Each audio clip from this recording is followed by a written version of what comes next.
One simple bowl of broth seemed like it might rescue someone from death. Yet this act would ultimately seal her own fate. On the cold marble entrance of her wealthy father's estate, Magnolia Sterling observed wisps of smoke ascending from the faraway hillsides. Her expensive silk gown represented more wealth than entire households could earn annually, yet her fingers shook while gripping a plain wooden vessel containing hot soup. Beyond the vast stone courtyard, a figure lay collapsed beside the ornate fountain, his bronze complexion marred by recent injuries. Each breath labored and weak. Dawn had revealed him there, wounded and broken, his buckskin garments identifying him as belonging to the indigenous communities her father constantly denounced. Logic demanded she summon the workers to remove this intruder before Clayton Sterling found him trespassing on his prized territory. However, something within the man's gaze, a spark of dignity surviving beneath his agony, gave her pause. The grand estate surrounding her embodied everything her father had constructed through years of territorial expansion and domination. Countless chambers filled with foreign furnishings, elaborate chandeliers, and artistic masterpieces depicting lands beyond her experience. Still, amid this luxury, all that wealth seemed meaningless compared to the fundamental gesture of providing nourishment to someone in need. Beside the injured stranger, Magnolia lowered herself, allowing her gown to gather dust despite her mother's remembered lessons about appropriate conduct.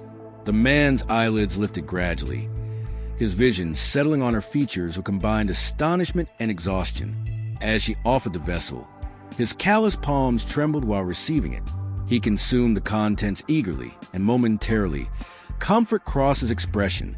Yet upon returning the empty bowl, his demeanor shifted to something unreadable. Appreciation mingled with what appeared almost like compassion. "Your actions carry consequences you cannot fathom," he murmured. His words barely rose above the dawn breeze. Before Magnolia could question his meaning, the rhythm of approaching hoofbeats resonated throughout the courtyard. Her father's commanding voice carried from the stable area, drawing nearer each moment. The wounded man pushed himself upright, his movements desperate despite his condition. "Your punishment approaches now," he declared, retreating toward the forest boundary. "My gratitude for your compassion ensures their arrival." The thundering grew more intense, and Magnolia understood with increasing horror that her father would uncover her deed. But the stranger's parting message, delivered just as shadows swallowed him, turned her blood to ice. "Inform your father that Ayana the Wind River tribe values this mercy, and relay that 200 of my kinsmen recall his brutality." Clayton Sterling's heavy boots hammered the marble like metal striking stone as he advanced toward his child. His leathered features, carved by decades of merciless territorial conquest, contorted with rage upon seeing the vacant bowl in Magnolia's grasp. The silver ornaments on his boots chimed with each hostile step, a sound that had preceded violence countless times before. "What is this?" His demand sliced through the morning atmosphere like steel. Magnolia's voice failed her. Her father towered before her now, his full height radiating the calculated fury that had sent grown men fleeing. His costly garments couldn't conceal the predator within, the individual who had forged an empire by seizing others' claimed possessions. "I was nourishing the horses," she attempted, the falsehood bitter upon her tongue.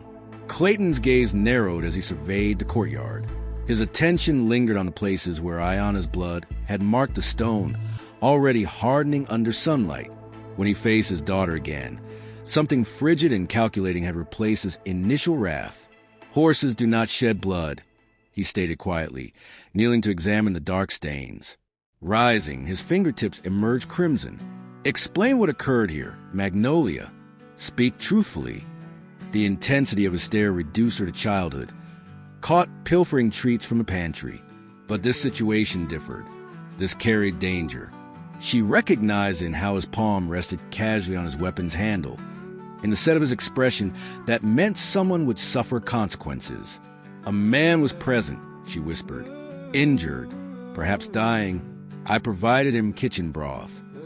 Clayton's complexion shifted from pale to flushed to pale again. The change was horrifying to witness. Briefly, he remained silent, processing her revelation.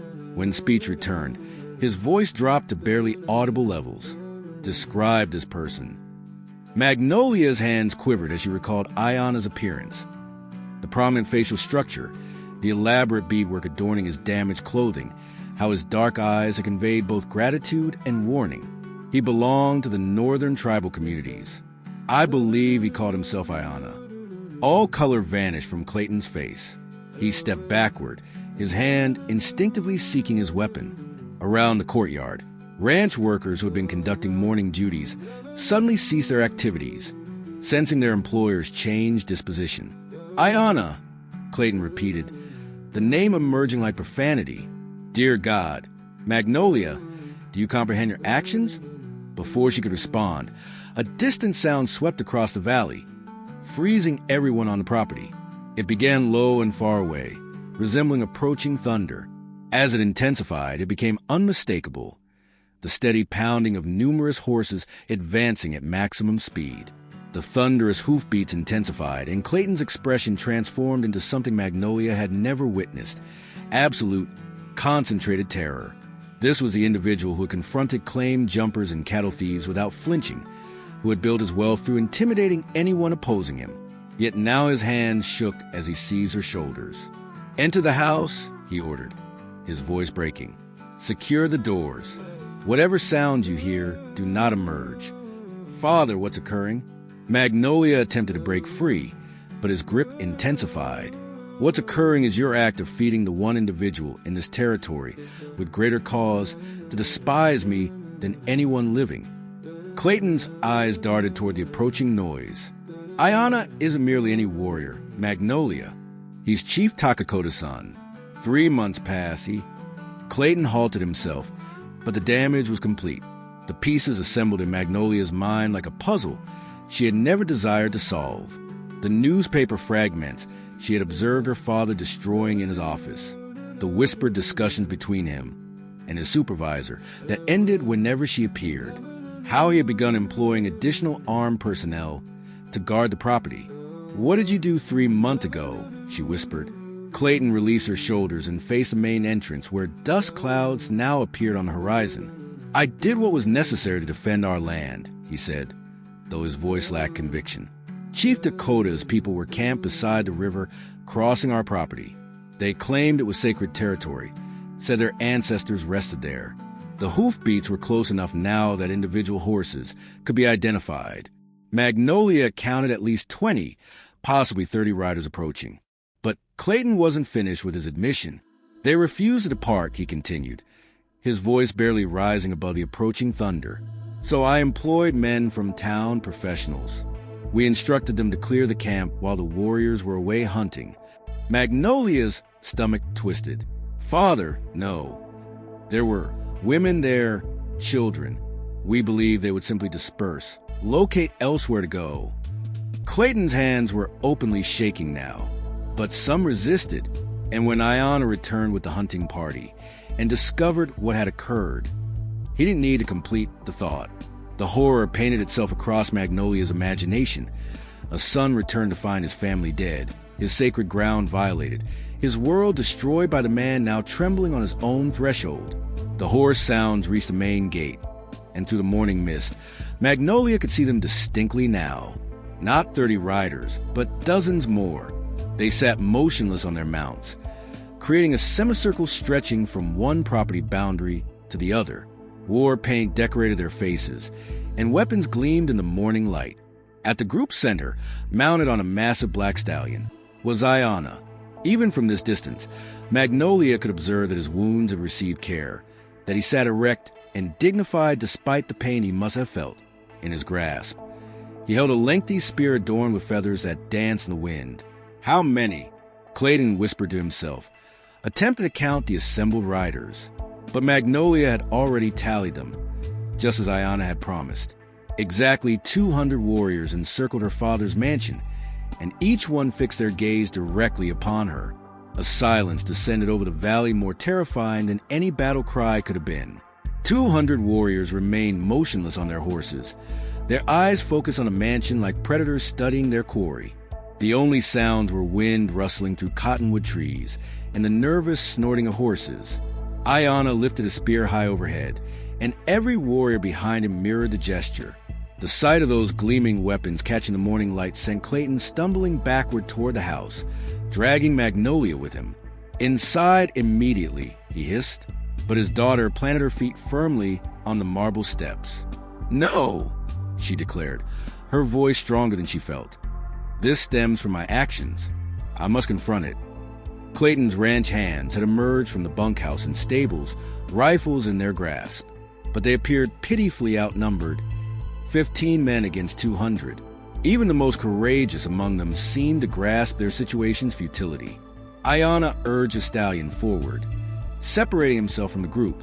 As he approached, Magnolia could see that someone had cleaned and bandaged his wounds, and fresh war paint now decorated his face in unfamiliar patterns.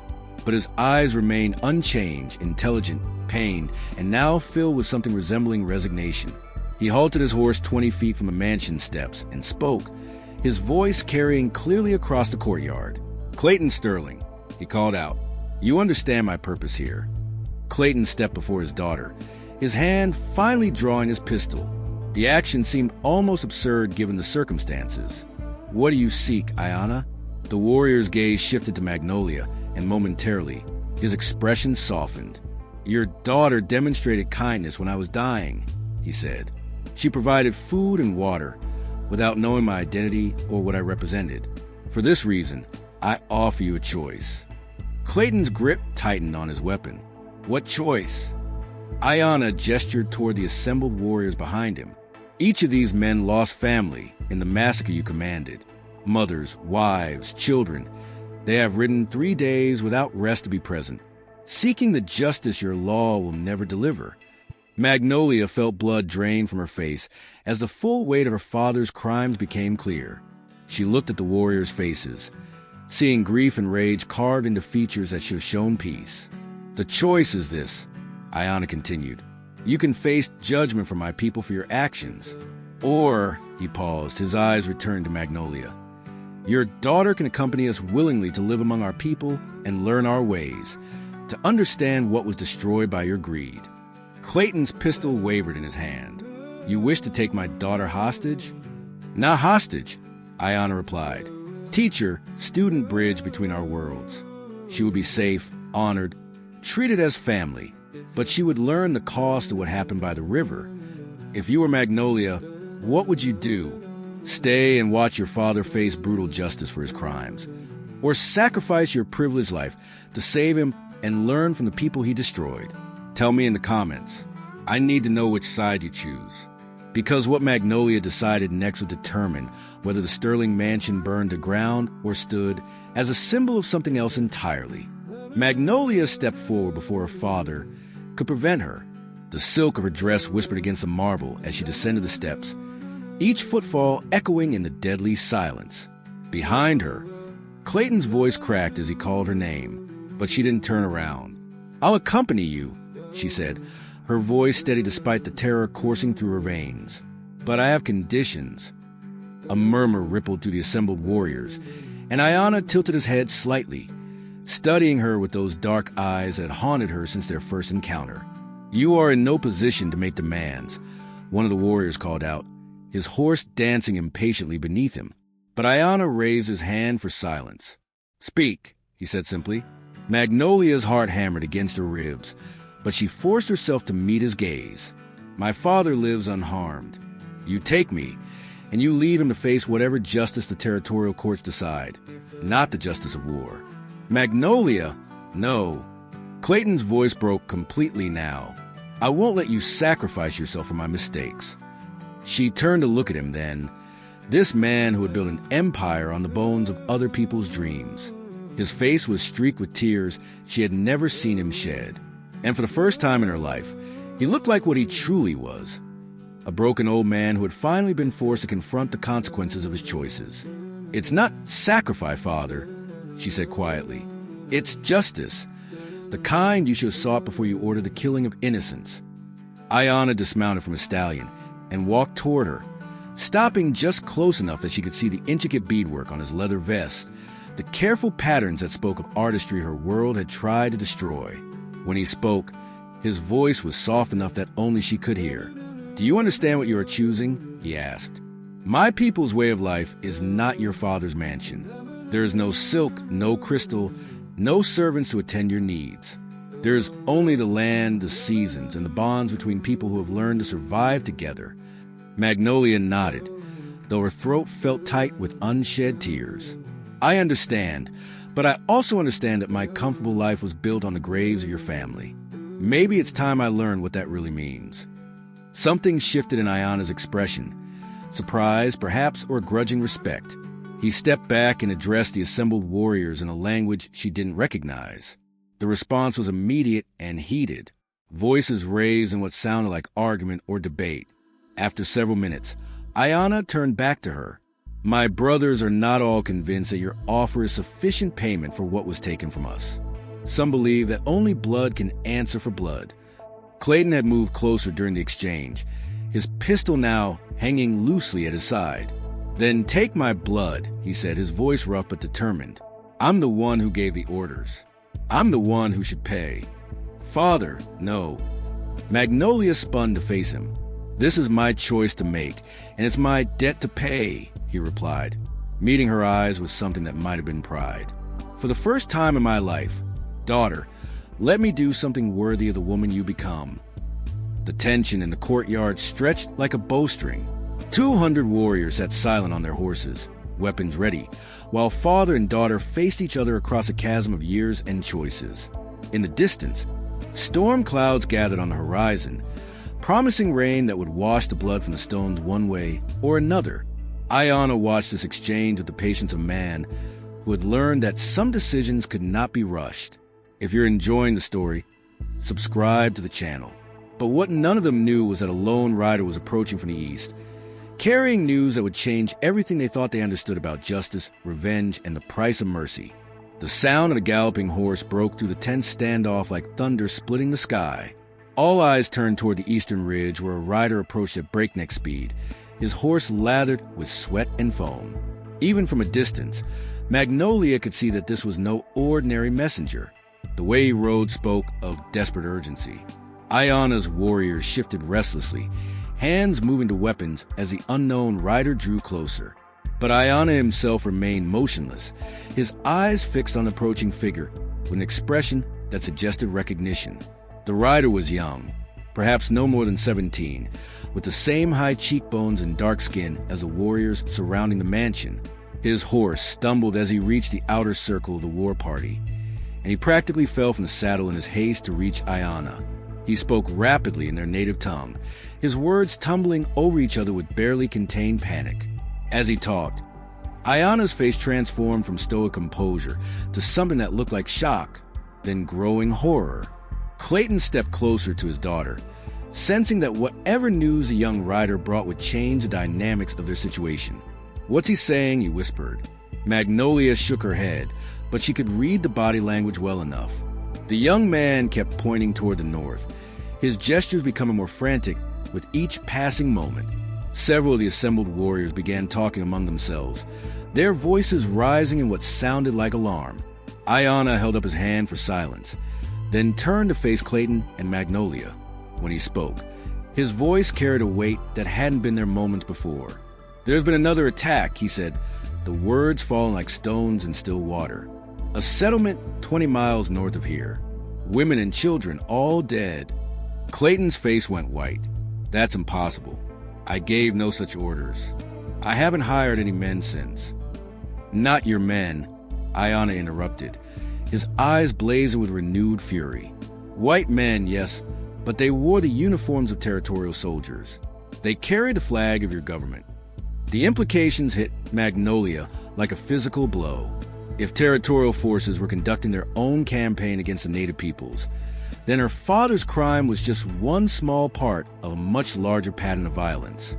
The warriors who had come seeking justice for one massacre now faced a reality that others were happening even as they stood here. "My youngest brother was at that settlement," Ayana continued, his voice steady but his hands clenched into fists. "He was visiting his wife's family, learning to be a father." He paused, and when he spoke again, each word was precise and cutting. "The messenger says they found him protecting the children. They shot him 17 times. The young rider spoke again, more urgently this time, and Magnolia saw several of the warriors beginning to turn their horses away from the mansion. "What is he saying now?" she asked, though she dreaded the answer. Ayana's eyes met hers, and she saw in him a pain so deep it seemed to have no bottom. "He says the soldiers are moving south toward the winter camps, where our elders and our sick take shelter when the weather turns cold." The math was simple and terrible. 200 warriors were here seeking justice for one man's crime, while their most vulnerable people face annihilation from an enemy they couldn't fight. "You have to go," Magnolia said quietly. "You have to save them." "Yes," Ayana replied.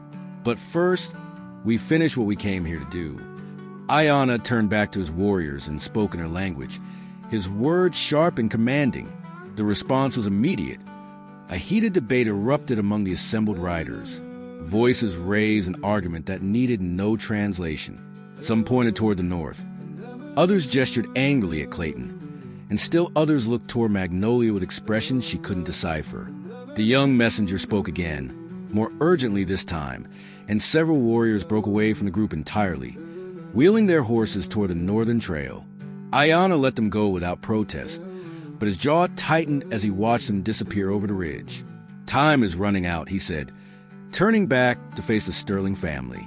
"Every moment we delay here is another moment our people die."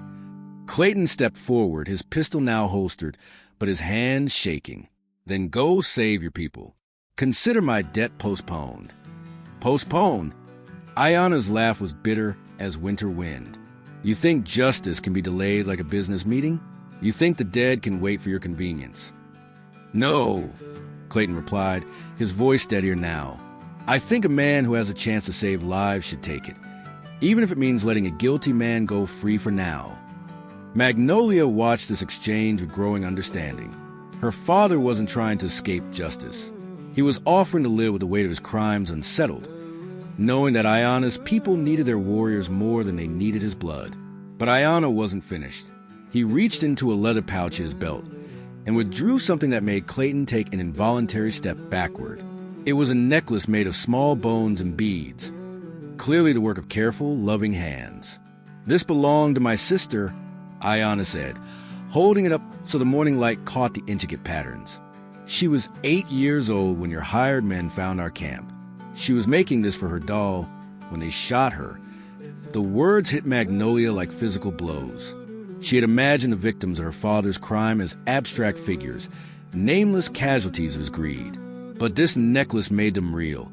A little girl with clever fingers and artistic dreams, snuffed out for the sake of land that would never love Clayton the way she had loved her family. "I have carried this with me since I buried her," Ayana continued, waiting for the chance to place it around the neck of the man responsible for her death.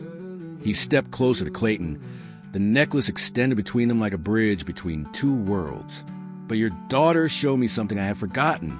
She showed me that mercy exists even in the children of monsters." Clayton's breath came in short gasps as he stared at the small bones. "What do you want from me?" "I want you to wear this," Ayana said simply, "every day for the rest of your life. I want you to feel the weight of those bones against your chest when you wake up, when you eat your fine meals, when you count your money. I want you to remember that every luxury you enjoy was paid for the life of an 8-year-old girl who will never grow up." The courtyard fell silent, except for the wind and the distant thunder of more warriors departing toward the north. Clayton reached out with shaking hands and took the necklace, his fingers closing around the tiny bones. "And if I refuse," he whispered. Ayana's eyes moved to Magnolia, then back to her father. "Then your daughter's kindness was wasted, and I will hunt you down after I save my people. But if you wear it," he paused, "if you wear it and truly understand what it means, then perhaps some good can come from all this death." Clayton lifted the necklace over his head with hands that shook like autumn leaves. As the bones settled against his chest, Magnolia saw something break inside him. Some last vestige of the proud, ruthless man who had built an empire without counting the cost. More warriors were leaving now, the urgency of the northern crisis pulling them away from their quest for personal justice. But Ayana remained, watching Clayton Sterling transform into something smaller, more human, more broken than he had ever been before. "Will that be enough?" Magnolia asked, her voice barely above a whisper. Ayana looked at Clayton Sterling, this broken man wearing the bones of a murdered child, and something ancient and tired seemed to settle in his eyes. Around them, more warriors continued their exodus toward the north until fewer than 30 remained in the courtyard. "It will have to be enough," Ayana said finally, "because justice delayed for the living is better than justice that comes too late for the dead." He mounted his stallion with fluid grace despite his wounds and looked down at Magnolia one last time. "You saved more than my life when you gave me that bowl of soup," he said. "You reminded me that hatred is a fire that burns the one who carries it longest." Clayton touched the necklace at his throat, his fingers tracing the small bones with something that might have been reverence. "What happens now?" he asked. "Now you live with what you've done," Ayana replied. "Every sunrise, every meal, every comfortable night in your mansion, you remember her. You remember them all.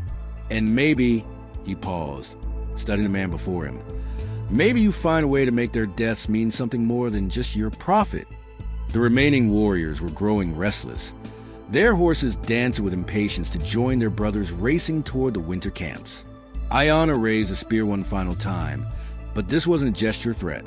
It was a salute to something neither side fully understood, but both recognized as necessary. "If our paths cross again, Clayton Sterling, they will not cross in anger," Ayana said, "but they will cross in truth. The bones around your neck will see to that."